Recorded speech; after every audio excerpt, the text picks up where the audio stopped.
আসসালামু আলাইকুম দর্শক। আজকে আপনাদের সাথে কিছু জিনিস শেয়ার করি। আজকে কিন্তু যেগুলা বস্তায় দেখতে পাচ্ছেন এগুলা কিন্তু আদা। অনেকেই দেখেছেন যে বস্তায় আদা চাষ, হয়তো ইউটিউবে বা ফেসবুকে দেখছেন।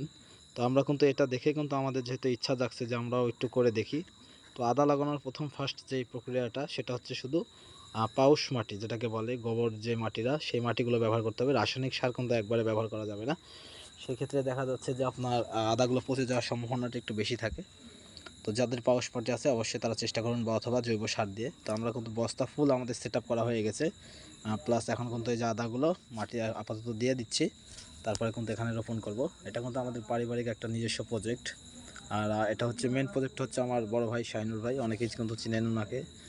তো যাই হোক, যারা কৃষিকাজের সাথে জড়িত আছেন অবশ্যই আমাদেরকে কমেন্টে জানাবেন, বা আদা চাষ যারা করেছেন যে কিভাবে কি করলে ভালো হবে অবশ্যই একটু আমাদেরকে জানাবেন, যেহেতু আমাদের ফার্স্ট টাইম লাইফে এবার। তো আশা করি সবাই আমাদেরকে জানাবেন। আর নতুন নতুন আপডেট পেতে অবশ্যই আমাদের পেজটিকে ফলো দিবেন। আর প্লাস যাদের দেশি বিদেশি ফল গাছের চারা লাগে অবশ্যই আমাদের সাথে যোগাযোগ করবেন। পাশাপাশি প্লাস আমাদের কিন্তু নার্সারি অথবা আমরা কৃষিকাজও করে থাকি, যেহেতু আমরা কৃষিকাজে জড়িত আছি। পাশাপাশি আমাদের নার্সারিও আছে।